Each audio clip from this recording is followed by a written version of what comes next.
How's it going, everybody? It's CJ here, back with another video. We're doing another first thoughts today. This first thought is on Lonis, Cryptozoologist. Before we hop into that, though, remember hit that subscribe button if you haven't already. In the description of this video, we've got the compiled link. If you click on that, you can support the channel through the Patreon, the TCG Player affiliate link, and my store.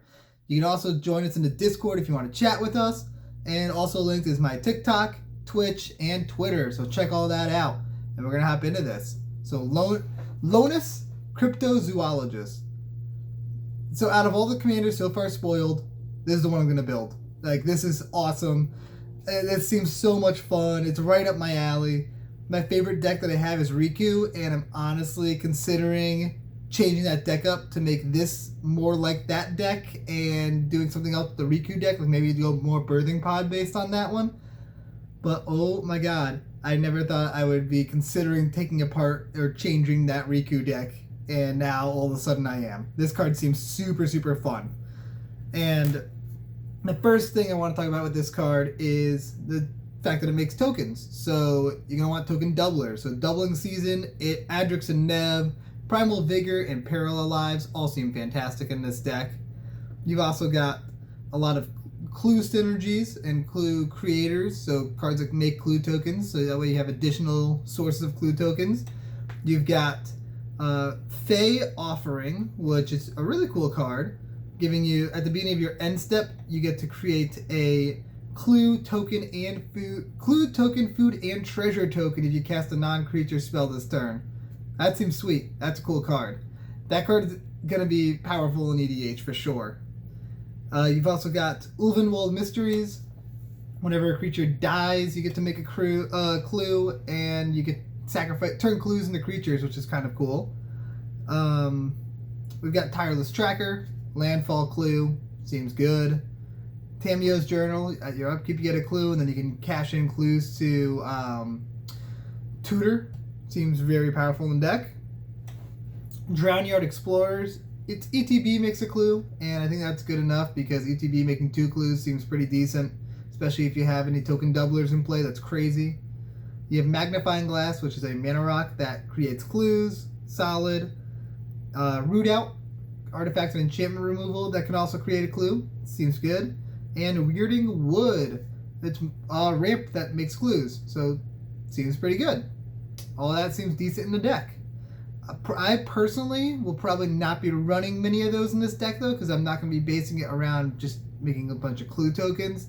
It's going to be much more value-based, and a lot of blinking and flickering effects. And that's what I'm going to talk about next. So, the best blink and flicker effects I could find include Deadeye Navigator, fantastic card, plus it can go infinite with Peregrine Drake or Palinchron to create infinite mana. And in doing so, with this commander in play, you also make infinite clue tokens, which lets you draw through your entire deck, and then you can win the game with Thassa's Oracle or Laboratory Maniac and just be happy. You can also get more flicker effects with Conjurer's Closet and Thassa Deep Dwelling, and you can bounce creatures to your hand with Temur Sabertooth, Crystal Shard, Cloudstone Curio, and then cards like Shrieking Drake. All those seem fantastic in the deck because it just lets you replay creatures, get more ETB effects. It's all value. It's a pure value deck. There's certain creatures that also just let you flicker them on their own for a very low price. That including like Aetherling and Argent Sphinx and Haka Whispering Raven, which is the backside of Allrund. All those seem pretty decent in the deck. And you've got your instants and sorceries that let you just flicker stuff, including Essence Flux, Ghostly Flicker, Illusionist Stratagem, Teferi's Time Twist, Siren's Ruse, and Displace. All of them seem like fantastic includes in the deck. Seems fun. This deck's going to be cool. There's a bunch of cards that have really good Edges of Battlefield effects that you could throw into this deck too. Like tons. And so some of the highlights that I want to talk about include Thragtusk, which also has a Leaves the Battlefield trigger, which makes it really powerful. You got Mole Drifter to draw cards, Coiling Oracle and Risen Reef, so you can kind of get some extra value there. Acidic Slime for removal, Eternal Witness to get back whatever you lost. You have Wood Elves for a ramp. You got Agent of Treachery so you can steal stuff. Archaeomancer to get back instants and sorceries. and Terastodon, so you can just blow stuff up and make a bunch of tokens. You can even Terastodon your own clue tokens to turn them into creatures, which is like high utility. That's very, very high utility. Terastodon has a very high ceiling in this deck. And also, if you're going to be running all these ETB effect creatures and all these blink cards, then you can run stuff like Bramble Sovereign, so you can get 2 of those creatures. Same thing with Minion Reflector. You've got Cream of the Crop to give you some card selection. Elemental Bond and like Garrick's Pack Leader and cards like those if you tend to be on the higher side for power. You've got Path of Discovery, so your creatures explore on enters the battlefield. Season of Growth for scrying and protect, like card draw when people target your stuff. And then you got stuff like Soul of the Harvest and the Great Henge and Guardian Project to draw cards whenever creatures enter the battlefield under your control. That seems really fantastic. And I think that's everything I had for enters the battlefield stuff. Yeah, and obviously Panharmonicon seems amazing in this deck. Doubling all these triggers. Woo! Woo! Also, you can get extra clues using stuff like Helm of the Host, Double Major, Spark Double, and the 2 Sakashimas to be able to create more Lonises, and that way you just have that trigger happen more and more and more. That seems pretty solid.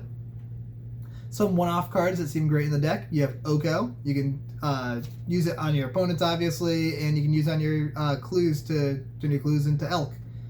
Seems pretty decent. You can also switch your clues around with people's creatures, which is nice. There's KCI, Krark Clan Ironworks. Turn your clues into mana. Seems good.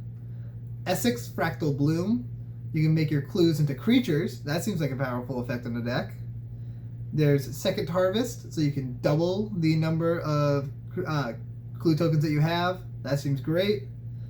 You've got Progenitor Mimic, just to get more copies of creatures, and you can throw in Biovisionary if you go heavy in the clones. So we have a win con there. Seedborn Muse and Wilderness Reclamation seem great, so that way when you untap, you can use that mana to sacrifice clues to draw cards. Or if you have an Elkin Orrery, Winding Canyons, Alchemist Refuge, or Leyline of Anticipation in play, you can just cast spells during everyone's turns. There's Briar Bridge Patrol, which whenever it deals damage to one or more creatures you investigate, that's fine. The big reason why it's here is at the beginning of your end step, if you sacrifice 3 or more clues, you may put a creature card from your hand into the battlefield. So you activate Lonis, drop something from your hand into play, activate Lonis, steal something from your opponent's end step, Briar Bridge Patrol triggers, and you get to drop something from your hand into play for free. Great include. There's Master of Trinkets, so that way your clue tokens aren't just clue tokens. You get, what is it? I think your clue tokens, you get a clue, a treasure, a food, and let me pull it up so I don't get this wrong. Please be on Scryfall. Okay, you are. It's in another language. If you create a clue, food, or treasure token, create one of each of those instead. So that's great. You guys get, so every time you make a clue, you also get food and your ramp. Seems amazing in the deck. This card is going to be nuts. You've also got Erdwall Illuminator, so the first time you make a clue, you make 2. Seems good. And then you have a Lithoform Engine, Rings of Brighthearth, and Illusionist Bracers, so that way you can copy the trigger, a tap ability that Lonis has, so that way you can steal 2 things. That seems great. And you don't have to sacrifice more clues to it, because it's part of the cost, so you pay the cost, it's on the stack, then you copy it while it's on the stack, so you just get 2 activations for free. That's awesome. That's awesome. Or 2 activations for the price of 1, I should say. And lastly, there's some good cards that work with artifacts, other than like KCI that I already mentioned. There's good cards that work with artifacts that you can throw in this deck, like Shimmer Dragon. You can tap your clues for mana, or for card draw. Inspiring Statuary, you can tap them for mana. And Mechanized Production, you can turn your clues into a win con. Seems fantastic in the deck. And that is everything I have for Lonis Cryptozoologist. I hope you guys enjoyed this video, and I will see you next time. Peace out, everybody.